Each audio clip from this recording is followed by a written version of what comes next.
It's our favorite time of the week. It really is one of my favorite times of the week. Yeah, it's my favorite time. I know. Not one of them. Not one of them. The favorite. Top of the list. It's the top of the list. Like time with your wife and kids. No, this time is with number the one. team. This is number one. It's here. I heard you in the locker room after the win on Saturday. Like, guys, this is great. And now you almost know how I feel when it's time for checking in with Hubert Davis with Jones and Adam, brought to you by CR Legal Team. CR Commitment, CR Results, CR Legal Team. Proud partner of Carolina Athletics. I've started a checking in with Hubert Davis note on my phone so that I can remember all the big time questions I have for you. I don't even need to put it on my phone. When I wake up in the morning, I just want to check in with you guys. It's automatic. You've had some great home crowds this year. They've been unbelievable. Unbelievable. But you've also had some incredible road crowds at places people don't think of as Carolina places. A lot of Tar Heel fans on the roads. Yeah. That's what I mean. Yeah, a lot of Tar Heel fans everywhere. Yeah. You've lived Tar Heel life as a fan, and you've lived it for the rest of your life as being involved in the program. What is it about Carolina basketball that makes people, when the Tar Heels come within 5 or 6 hours of wherever they are, they are going to be there? No, it's been sold out everywhere. I mean, Boston College, Miami, doesn't matter where we play, what time. It's always a sellout, and I think it's great evidence to our players to understand how big this place is, this program is, in terms of the history, what this program has always been about, and also how well they've played this season and how big of a deal it is to come into town and be able to compete against us. And, we always talk to the guys about, when Carolina comes to town, they circle us on their schedule, and this is a huge game, the biggest game of their career for the season. And so, you're going to get everybody's best shot, and it's been an honor and a privilege to play in front of sold-out crowds, but the best have been at home. Our crowds have been off the chart. It doesn't matter what time it is. Our fans, our students, they're there, they're helping us, they're cheering us on, and when those guys run out of the tunnel and when I walk out right before the game, I just get chills just seeing all the Carolina Blue and the supporters of this team and this program. I was actually going to ask you about that. So some coaches come out while their team warms up and kind of watches. I remember Coach Williams did that some. You don't normally come out until right at the very end. What are you doing back there in the locker room to get yourself ready? I am I'm an introvert, and so people think I'm an extrovert because I'm always in front of people. But no, I enjoy my time, and it's nice before all the noise just to be able to spend some time by myself, just thinking about the game, just thinking about things that I want to do in terms of coaching, and just get organized. And it's a great place by myself in the locker room where there isn't any distractions to get ready to walk out there and to coach the team before game. You've, in your 3 years as head coach, brought in some players from big-time programs through the transfer portal. Yeah. And the transfer portal is part of college athletics now. We get that. Yep. What have you learned in these 3 years about – I think people just kind of assume, oh, he played Power 5 basketball. That's the same as playing at Carolina. No chance. So what's the difference that even between Carolina and what people think of as peers that players have to get accustomed to when they come here? Well, I mean, it's night and day, the spotlight here is real, and everything that you do, everything that you say is being filmed, it's being talked about, it's being critiqued, it's being judged, and every dribble, every move, every shot, and the light is really, really bright here. And all of our games are on national TV. All of our highlights are on ESPN. I think there's a chance there might be game day at Virginia this week, and obviously it'll be game day at Duke. I mean, name another program that's had 3 game days in 1 year.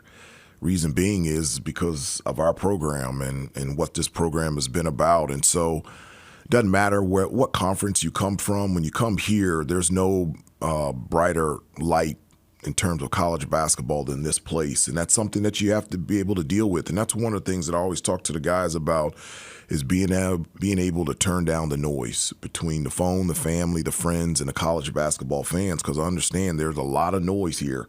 And you have to be able to manage it and turn it down and turn it off to be able to focus on what is real. And that's being here and being the best student, being the best person, and the best player that you can be. We talked some after the game against Virginia Tech on Saturday in the post game and talked some about this upcoming week. And you mentioned how excited you were just to be able to practice some with your team. What are your goals on the practice floor this week before you get to the later portion of the week where I know you'll have to start focusing in on Virginia? Yeah, well, first, defensively, that 10-game winning streak, I thought, defensively we were really locked in. And we have been since, but there's been times where there's been some slips, and we've got to do a better job guarding the ball, whether it's one-on-one, in transition, ball screen, DHOs, in the post.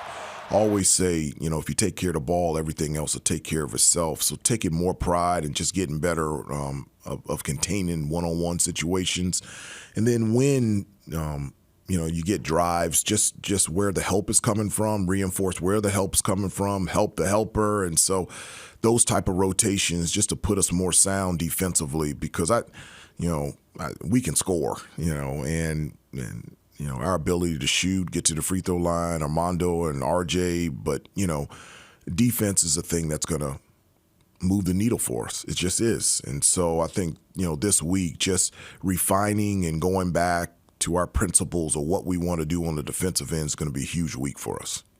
What's the balance in being a head coach between tactical and all the things you're talking about and psychological in terms of how you manage your team? Like what do you mean psychological? Like how you motivate the guys to do the things you're talking about on a consistent basis over a very long season? Like you can draw up the greatest plays in the world. Yeah. But if it's me out there running them, it doesn't matter. No, it matters. No. The plays might be slightly different if you were out there.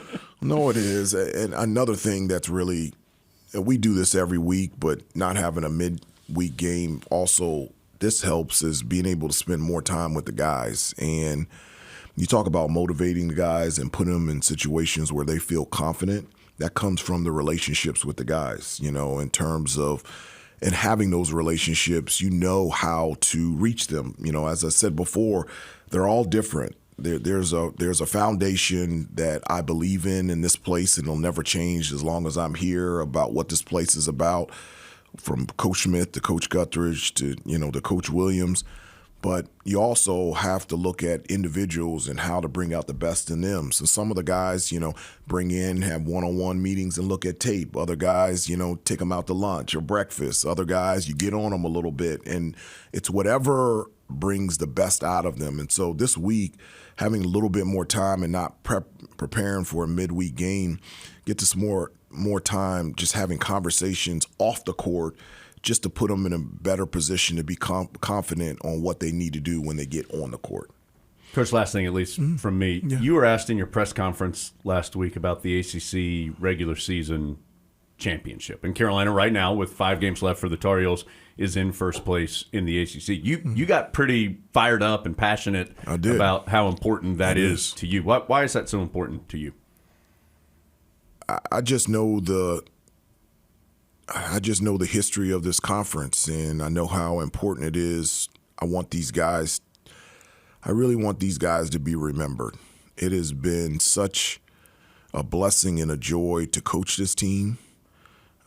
These kids have given this program everything that they have, and I just have loved being around and coaching this group, and I want them to be remembered. We hang championship banners here. And I want Armando and RJ, who have been here, 5 and 4 years, I want them to be able to hang a banner. And we're in position to be able to do that. And that's a position that Armando and RJ have never been in the time that they've been here. And that means something. It means something to this program. I want it to mean something to them. And whether we do it or not, I want us to understand the importance of doing everything that we can to put ourselves in a position to do it. And, me knowing the history of the ACC. I love this conference. I think it's the best conference in college basketball. And to say that you're a champion in any sort, whether it's the regular season or tournament title, that's just a really big deal to me. It's a big deal to us to get to check in with Coach Davis every week. We always have number one on my chart. There we go. We'll see him again next week. Top Coach. 5 for you. Yeah, no, this is number one. There's no doubt. Coach, it's always great to see you. Thank you for your time, and we'll talk to you soon. All right, talk to you soon, guys.